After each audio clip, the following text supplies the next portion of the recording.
नमस्कार, बहुत बहुत स्वागत है आपका। इंडिया न्यूज देख रहे हैं आप, मैं आपके साथ अर्पिता सिंह। 28 फरवरी को जब अमेरिका और ईरान की जंग शुरू हुई थी, तब पूरी दुनिया ये मानकर चल रही थी कि ईरान 1-2 दिन में ही सरेंडर कर देगा। लेकिन ईरान इस जंग को 3 महीने से लड़ रहा है, वो भी अपनी शर्तों पर। अमेरिका बार बार शांति वार्ता की बात करता है, लेकिन ईरान हॉर्मुज और अपने एटमी कार्यक्रम कर अड़ा हुआ है। लेकिन ईरान के इस अड़ियल रवैये के पीछे बड़ा कारण है, और वो है रूस और चीन, जो ईरान का साथ दे रहे हैं। रूस और चीन ईरान को जंग में साथ दे रहे हैं, इसलिए ईरान अमेरिका के साथ डट कर खड़ा हुआ है। अमेरिका से तनाव के बीच अरागची चीन पहुंचे। अरागची चीन के विदेश मंत्री से मुलाकात करेंगे, जिस पर दुनिया की नजरें टिकी हुई हैं। बता दें, इससे पहले ईरान के विदेश मंत्री रूस भी पहुंचे थे। फिलहाल अरागची और चीन के विदेश मंत्री लगातार बढ़ रहे तनाव पर चर्चा करेंगे, जिसके बाद मिडल ईस्ट में क्या हालात होंगे, इस मुद्दे पर हम खास मेहमानों के साथ चर्चा करेंगे। क्योंकि जिस तरह से सपोर्ट मिल रहा है, ये बैक सपोर्ट जो चाइना और रशिया की तरफ से ईरान को मिल रहा है, इसी की वजह से ईरान जो है अभी तक इस जंग में अड़ा हुआ है, टिका हुआ है और लगातार अमेरिका के खिलाफ लड़ाई कर रहा है, जंग लड़ रहा है। जहां माना जा रहा था कि केवल 1 या 2 दिनों में ये युद्ध जो है खत्म होने की कगार पर आ जाएगा, क्योंकि आखिर इस वैश्विक तनावपूर्ण स्थिति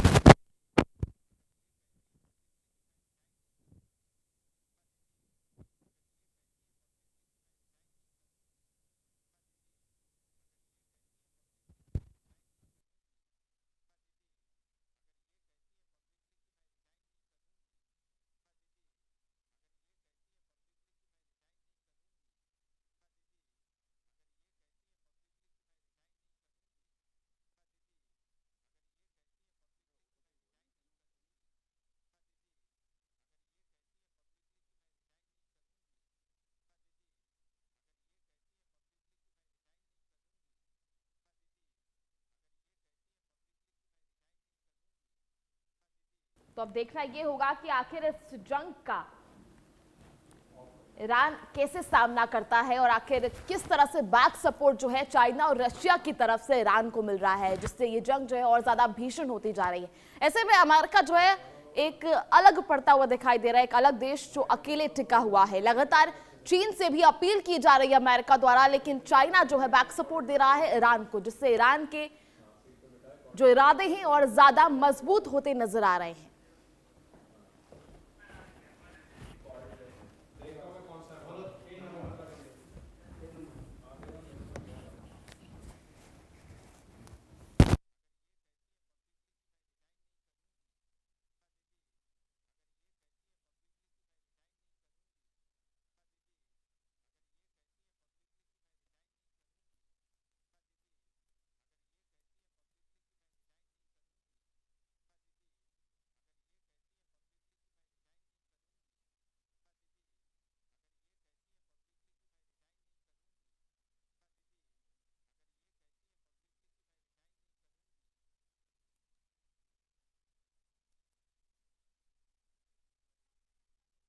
चीन और रशिया का क्या कुछ जो है सपोर्ट रहेगा ईरान को, और इसी के साथ अब इसी को लेकर चर्चा करेंगे। हमारे साथ इस चर्चा में जुड़ेंगे retired defence expert group captain UK Devnath, इसी के साथ विदेश मामलों के जानकार करोड़ी सिंह। आप दोनों का बहुत बहुत स्वागत है इंडिया न्यूज पर। सबसे पहले मैं जानना चाहूंगी यूके देवनाथ जी, आपसे जानना चाहूंगी किस तरह से जो चीजें हैं वो अब आगे की ओर बढ़ती हुई नजर आ रही हैं। लगातार सपोर्ट भी मिल रहा है देशों से, अब क्या ईरान क्योंकि अकेला तो नहीं खड़ा है इस जंग में अमेरिका के खिलाफ, किस तरह से देख रहे हैं इसे? हाँ, इसमें कोई शक नहीं है कि ईरान के साथ चीन भी खड़ा है, ईरान के साथ रूस भी खड़ा है। अ, अभी ईरान के जो विदेश मंत्री हैं अरागची, वो चीन के दौरे पर गए हुए हैं। देखना होगा कि चीन भविष्य में किस तरह की मजबूती दिखाते हुए ईरान के साथ खड़ा रहता है। क्या हथियार देगा? शायद नहीं, थोड़ा मुश्किल है, क्योंकि समुद्र के रास्ते पर तो अमेरिकन नेवी का ही दबदबा है। तो चीन से किसी पानी के जहाज में हथियार रख के ईरान की तरफ भेजना थोड़ा मुश्किल काम होगा। सबसे बड़ी बात और भी है कि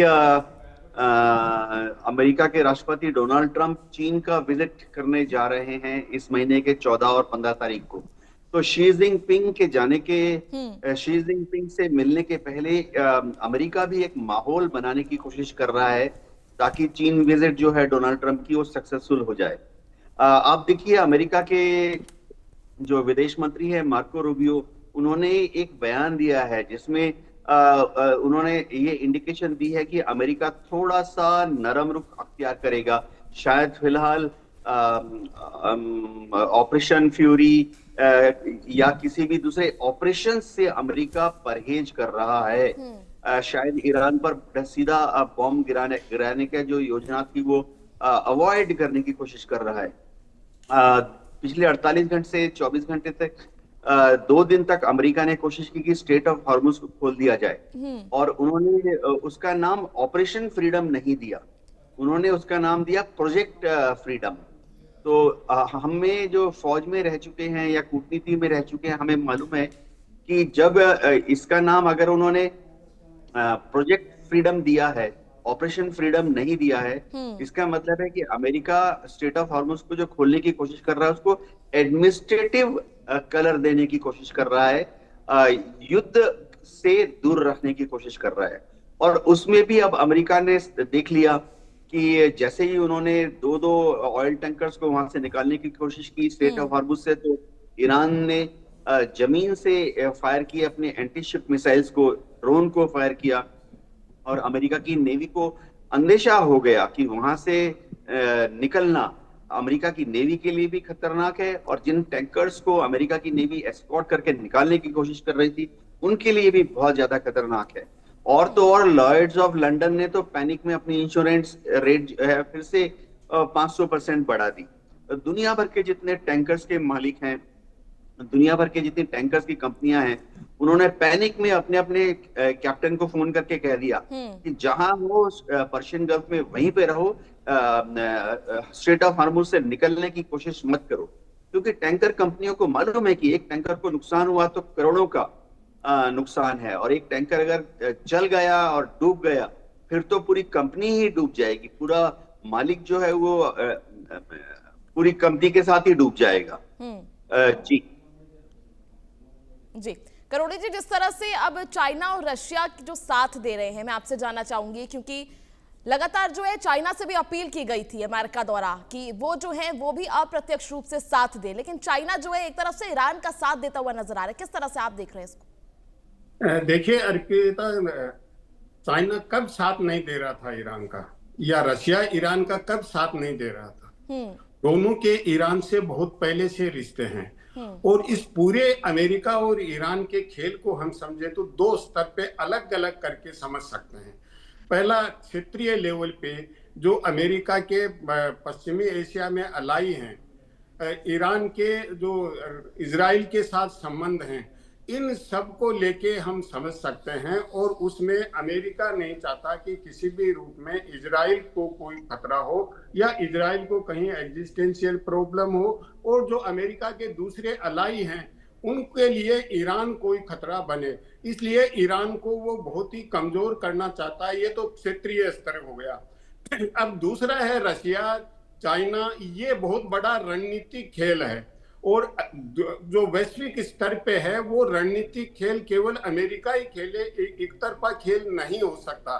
तो ईरान को कमजोर करके या ईरान को हरा के अमेरिका ये चाहता है कि चीन को सबसे ज्यादा जो तेल आ रहा था वो वेनेजुएला से और ईरान से आ रहा था, तो ईरान वो चाहते हैं चाइना को किसी न किसी रूप में कंटेन किया जाए। और क्यों कंटेन करना चाहते हैं चाइना को? उसका मुख्य कारण यह है कि चाइना के पास रेयर अर्थ एलिमेंट्स हैं, 17 एयर अर्थ एलिमेंट्स हैं, जो अभी आधुनिक टेक्नोलॉजी के जितने भी वेपन्स हैं या इंस्ट्रूमेंट्स हैं सब में यूज होते हैं, और उनमें चाइना की प्रैक्टिकली मोनोपोली है।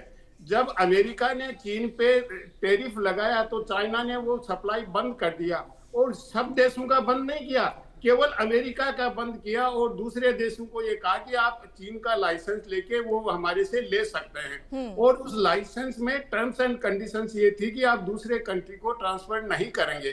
तो ऐसी स्थिति में चाइना ने सब कंट्रीज के लिए बंद नहीं किए, तो वो चाइना की वो एक रणनीति थी। तो अल्टीमेटली अमेरिका को झुकना पड़ा, क्योंकि उन अब रेयर अर्थ एलिमेंट्स के बिना अमेरिका का जो टेक्नोलॉजिकल एडवांसमेंट है वो नहीं हो सकता। अब देखिए ट्रंप जा रहे हैं अगले हफ्ते, और ट्रंप ये चाहते हैं कि चीन पे दबाव बनाएं कि आपका तेल हम रोक सकते हैं, अगर आपको एनर्जी की बहुत जरूरत है वो नुकसान हम कर सकते हैं अगर आप रेयर अर्थ मिनरल्स के लिए अगर ज्यादा दबाव बनाएंगे तो। और इससे पहले फरवरी में अमेरिका ने 54 देशों का एक मीटिंग भी किया था। वो ये किया था कि जो रेयर अर्थ एलिमेंट्स हैं उन पे किसी एक कंट्री की मोनोपोली हो तो उसका सप्लाई चेन डिस्टर्ब न हो, इसके लिए जो ग्लोबल कम्युनिटी है उसको कुछ एक्शन करना चाहिए। लेकिन ईरान के मामले में जब अटैक किया अमेरिका ने तो किसी भी दोस्त को, दुनिया के किसी देश को कंसल्ट नहीं किया। यहाँ अमेरिका का लैप्स हो गया और इसलिए अमेरिका आइसोलेशन में आ गया है। और ऐसे माहौल में अरागाची का चीन जाना, अभी पहले रसिया जाना, मॉस्को में पुतिन से मिलना, अब वो बीजिंग जा रहे हैं। बीजिंग में वांग यी से नहीं, हो सकता है वो शी जिनपिंग से भी मुलाकात करें। तो जो ईरान का पर्सपेक्टिव है वो तो बताएंगे ही, लेकिन भविष्य में रणनीति क्या हो सकती है। निश्चित रूप से चीन ये कह रहा है कि हम ईरान को हथियार नहीं दे रहे हैं, लेकिन जो दूसरी सुविधाएं होती हैं, सर्विलेंस मैकेनिज्म है या जो इंफॉर्मेशन शेयरिंग है, इंटेलिजेंस शेयरिंग है, वो चीन निश्चित रूप से कर रहा है। चीन की बाइडू कंपनी है, वही जीपीएस प्रोवाइड कर रहा है, ईरान उसी से ट्रैक करता है अमेरिकन जहाजों को। तो ऐसी स्थिति में चाइना शुरू से मदद कर रहा है रशिया के साथ। जो पुतिन ने भी कहा कि हमारा ईरान के साथ स्ट्रेटेजिक पार्टनरशिप है, हम ईरान के साथ खड़े हैं और ईरान पे अगर अटैक करते हैं तो दुनिया के लिए बहुत ही खतरनाक स्थिति बन सकती है। ये पुतिन ने अरागाची से मिलते हुए कह दिया। उसके बाद पुतिन ने ट्रंप से भी बातचीत की, लगभग 1.5 घंटे बातचीत हुई, तो अमेरिका को क्लियर मैसेज दे दिया कि वो ईरान पे अब अटैक करने का दुस्साहस नहीं करे। लेकिन वो ईरान पे दबाव बना रहे हैं और ये दबाव की कूटनीति है, ये मुझे नहीं लगता कि ईरान के सामने ज्यादा सफल हो पाएगी।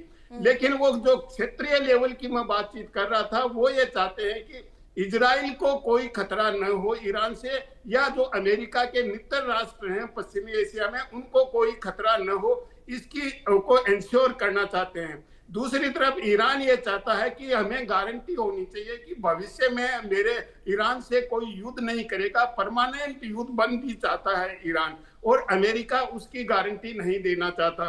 तो अल्टीमेटली मुझे लगता है पाकिस्तान की जगह चीन और रशिया मिलके इसमें कोई समझौता कराने की भूमिका निभा सकते हैं। पाकिस्तान की वो कॉम्पिटेंस या इतना समर्थ नहीं है पाकिस्तान कि दोनों के बीच में कोई अकॉर्ड करवा सके और अमेरिका और ईरान एक दूसरे के सह अस्तित्व की बात करके तैयार हो जाएं। लेकिन एक और ट्विस्ट इसमें यह है कि जब तक इजराइल को आप बोर्ड पे नहीं लाओगे तब तक कुछ नहीं होगा, क्योंकि मेन इश्यू तो इजराइल है। युद्ध शुरू भी इजराइल ने किया था, अमेरिका ने फॉलो किया था, लेकिन पूरी प्रक्रिया में इजराइल को नहीं ला रहे हैं। तो जब तक इजराइल को पार्टी नहीं बनाएंगे तब तक कोई समझौता होता नहीं लग रहा है।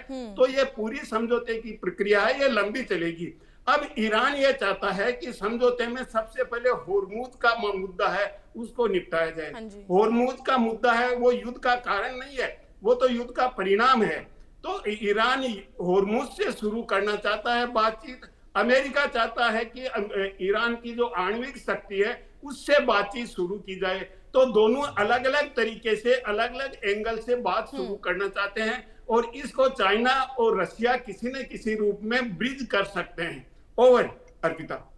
ठीक है देवनाथ जी, मैं आपसे जानना चाहूंगी किस तरह से हॉर्मुज पर स्थिति किसकी ज्यादा जो है नियंत्रण में किसके बनी हुई है, क्योंकि लगातार जो है प्रोजेक्ट फ्रीडम जो है अमेरिका की तरफ से शुरू किया गया, लेकिन नाकाबंदी भी पहले रही थी। ऐसे में ईरान जो है वो बड़े दावे करता है, अमेरिका बड़े दावे करता है। फिलहाल अगर स्थिति देखें तो किसकी मजबूत बनी हुई है हॉर्मुज पर? हाँ अर्पिता, देखो अमेरिका की नेवी ने बहुत जोर लगाया। 40 दिन के युद्ध के दौरान भी 1 मार्च के बाद अमेरिका की नेवी ने बहुत जोर लगाया कि स्ट्रेट ऑफ हॉर्मुज को खोल दे, खोल नहीं पाई।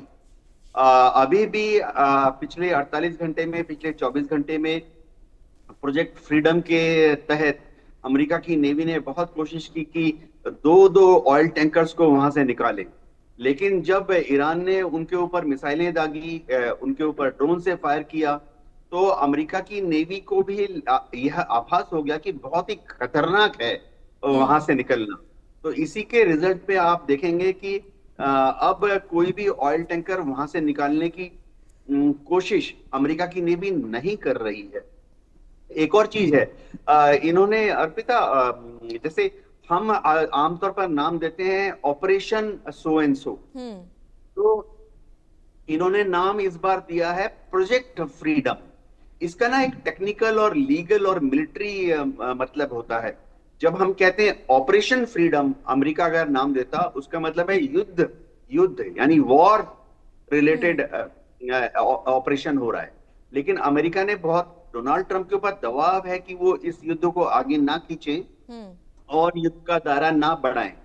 कांग्रेशनल दबाव भी है उनकी पार्लियामेंट से। तो उन्होंने चतुराई से इस युद्ध का इसका नाम दे दिया प्रोजेक्ट फ्रीडम, यानी एक एडमिनिस्ट्रेटिव कार्रवाई। आमतौर पर प्रोजेक्ट फ्रीडम, प्रोजेक्ट सब तभी लगाया जाता है जब वो एक एडमिनिस्ट्रेटिव कार्रवाई है। तो अमेरिका में डोनाल्ड ट्रंप जो है बड़ी चतुराई से अपने को युद्ध से दूर रखने की कोशिश कर रहे हैं। अब उनको पूरी चिंता डोनाल्ड ट्रंप को ये हो गई है कि जब वो शी जिनपिंग से मिलेंगे 14 और 15 अप्रैल को, तो कैसे एक माहौल बनाया जाए, क्योंकि अमेरिका का पूरा दारोमदार अभी चीन के साथ ये है। डोनाल्ड ट्रंप का एकमात्र काम चीन के साथ ये है कि चीन को रिझाना, चीन को यह समझाना कि एक ताइवान पे कोई कुछ ना करे। तो चीन को ये समझाना कि अपने जो जैसे कि प्रोफेसर करोड़ी सिंह जी ने कहा कि अपने जो रेयर अर्थ मिनरल्स हैं उसके ऊपर अपनी जकड़ को थोड़ा कम करे। चलिए ठीक है। और तीसरे, देवनाथ जी और करोड़ी जी, आप दोनों का बहुत बहुत शुक्रिया। समय का अभाव है, इसी के साथ इस चर्चा में फिलहाल इतना ही। आगे बात करेंगे, खबरों में बढ़ेंगे। पश्चिम बंगाल से